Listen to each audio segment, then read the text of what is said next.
आजकल बाज़ार से आप कोई भी चीज़ लेते हैं तो आप देखते होंगे उसमें बहुत ही प्रिजर्वेटिव मिलाए जाते हैं और वो बच्चों के खाने लायक बिल्कुल भी नहीं होते हैं। और अगर आपके घर में कोई छोटा बेबी है या आप खुद भी खाना चाहते हो तो उसके लिए मैं एक बिस्किट की ऐसी रेसिपी शेयर कर रही हूँ कि जो बहुत ही टेस्टी बनेंगे और आपको मार्केट से बिल्कुल भी कम नहीं लगेंगे। और कभी भी आप इसको बना कर रख सकते हो, ना ही कोई प्रिजर्वेटिव इसमें पड़ा है और ना ही कोई हार्मफुल चीज़ें, और हेल्दी वे में ही मैंने इसे बनाया है। आगे की रेसिपी आप देखेंगे तो समझ में आ जाएगा। तो मैंने सूजी ली है 1/4 कप। 1/4 कप सूजी, हम एक मिक्सर जार लेंगे, उसी में ये सारी चीज़ें आपको डालनी हैं। और आटा 2 कप लेंगे और उसके बाद हम इसमें 1/4 कप जो है मिल्क पाउडर मिक्स करेंगे। और अब हम जो है इसमें ऐसी चीज़ लेने जा रहे हैं जो जिससे आपको चीनी वगैरह की ज़रूरत नहीं पड़ेगी और काफ़ी हेल्दी बिस्किट ये बनेंगे। तो आप जब भी अपने घर पे बनाना चाहें, चाहे खुद के लिए हो चाहे अपने बच्चों के लिए, ये सभी के लिए बहुत हेल्दी हैं। तो अब इसमें 1 चुटकी मैंने नमक डाला है और ये मैंने लिया है गुड़ पाउडर। और मैं चीनी का इस्तेमाल बिल्कुल नहीं कर रही हूँ, गुड़ से ही ये बिस्किट बना रही हूँ। तो मैंने इसमें गुड़ पाउडर डाल दिया है और बेकिंग पाउडर और बेकिंग सोडा भी डाल रही हूँ। तो बेकिंग पाउडर 1 टीस्पून डालना है और सोडा लगभग 2 पिंच के करीब आपको डालना है, बहुत ज़्यादा सोडा नहीं डालना है, यानी 1/8 टीस्पून के करीब डालेंगे। और उसके बाद में हम इन सारी चीज़ों को अच्छे से ग्राइंड कर लेंगे। ग्राइंड करने से ये होगा कि ये अच्छे से मिक्स हो जाएंगी। और इसी समय मैं इसमें इलायची डाल रही हूँ ताकि फ्लेवर अच्छा आए। अगर आपको पसंद है तो आप इलायची डालिए, नहीं पसंद है तो मत डालिए। और अब हम इसको एक परात में निकाल देंगे और उसके बाद में हम इसको जो है छान लेंगे। छानने से ये रहेगा कि जो इलायची के छिलके उलके रह गए होंगे तो वो निकल जाएंगे और ये काफ़ी स्मूथ बन जाएगा। और अब मैं इसमें 1/4 कप घी डालूँगी। मैंने बटर का इस्तेमाल नहीं किया है, अगर आप चाहें तो बटर का भी इस्तेमाल कर सकते हैं। तो मैंने घी ले लिया है 1/4 कप और अब इसको हम अच्छे से मिक्स करेंगे। तो जितनी भी चीज़ें हैं ये सब अच्छे से मिक्स हो जानी चाहिए।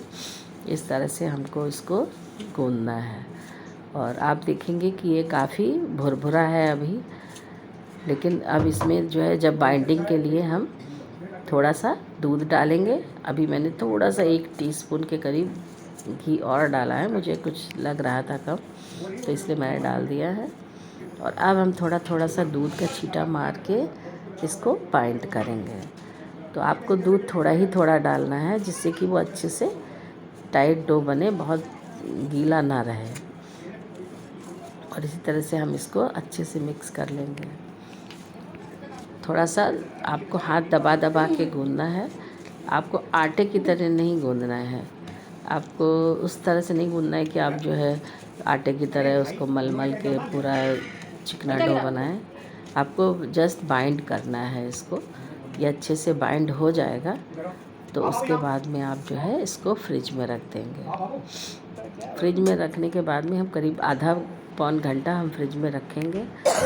इसको मैंने 2 तरह से बनाया है, एक ये ओवन में बनाया है और आधे बिस्किट मैंने एयर फ्रायर में बनाए हैं। तो आपके यहाँ जो भी अवेलेबल हो आप उसमें बना सकते हैं। और अगर आपके पास एयर फ्रायर या ओवन दोनों ही नहीं है तो आप इसको कढ़ाई में भी बेक कर सकते हैं। आप कढ़ाई को पहले उसमें नमक डाल के अच्छे से गरम कर लीजिएगा और गरम करने के बाद में उसको हम किसी प्लेट में बिस्किट अरेंज करके कढ़ाई में रख देंगे और 15 से 20 मिनट तक इसी तरह से आप रखे रहने देंगे। और बीच में आप 15-20 मिनट के बाद एक बार चेक कर लीजिएगा। अगर आपको लग रहा है कि बिस्किट पक चुके हैं तो आप अलग उनको निकाल लीजिएगा। और हाँ, एक बात आप ध्यान दीजिएगा कि आप चाहे अवन में पकाएं चाहे कढ़ाई में, जिस समय बिस्किट आपके पक रहे होते उस समय निकालने के बाद थोड़े से आपको गीले से लगेंगे, लेकिन जब आप निकाल के रख देंगे बाहर ठंडे हो जाएंगे तो वो टाइट हो जाते हैं। इसलिए इस बात का ध्यान रखिएगा, क्योंकि आपको गीले से ये ना समझ में आए कि अभी बिस्किट कच्चे हैं। तो इन सब चीज़ों का अगर आप ध्यान रखेंगे तो बिस्किट आपके बहुत अच्छे बनेंगे और आप पहली बार में ही इनको अच्छे से बना सकते हैं। और शेप आपका जो मन हो आप कर दीजिए, जैसे कि मैंने सिर्फ रोल बना के उनको काटा है और उसके बाद में हाथ से थोड़ा सा चपटा कर दिया है। अगर आप चाहें तो आप बेल के भी बना सकते हैं, बेल के आप किसी सांचे से आप बना लीजिए, और जैसे भी आपकी इच्छा हो आप उस तरह से बिस्किट बना सकते हैं। तो बिस्किट बनाने के लिए मैंने जो है उसको अवन में रख दिया है, और अवन में रखने के बाद में ये देखिए मैंने एयर फ्रायर का दिखाया है।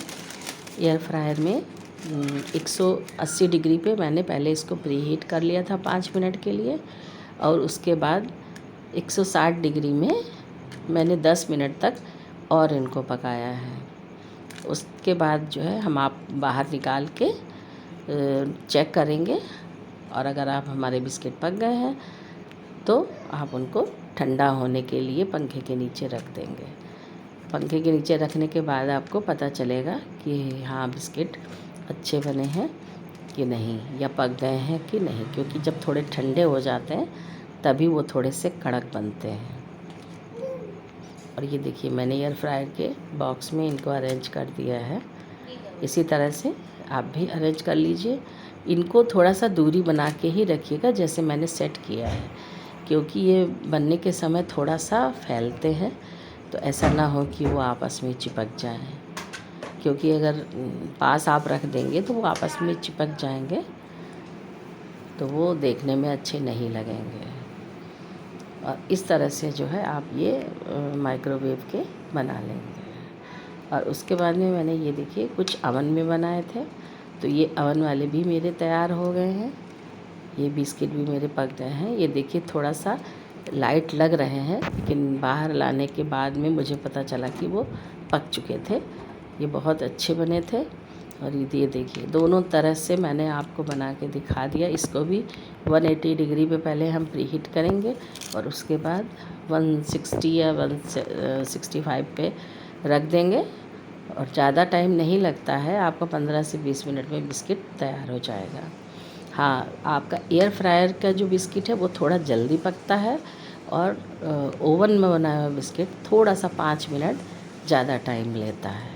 इस बात का आप ख्याल रखिएगा, और कभी भी आप मेरी रेसिपी ट्राई करें तो ज़रूर बताएं कि आपने ट्राई किया, आपको कैसा लगा।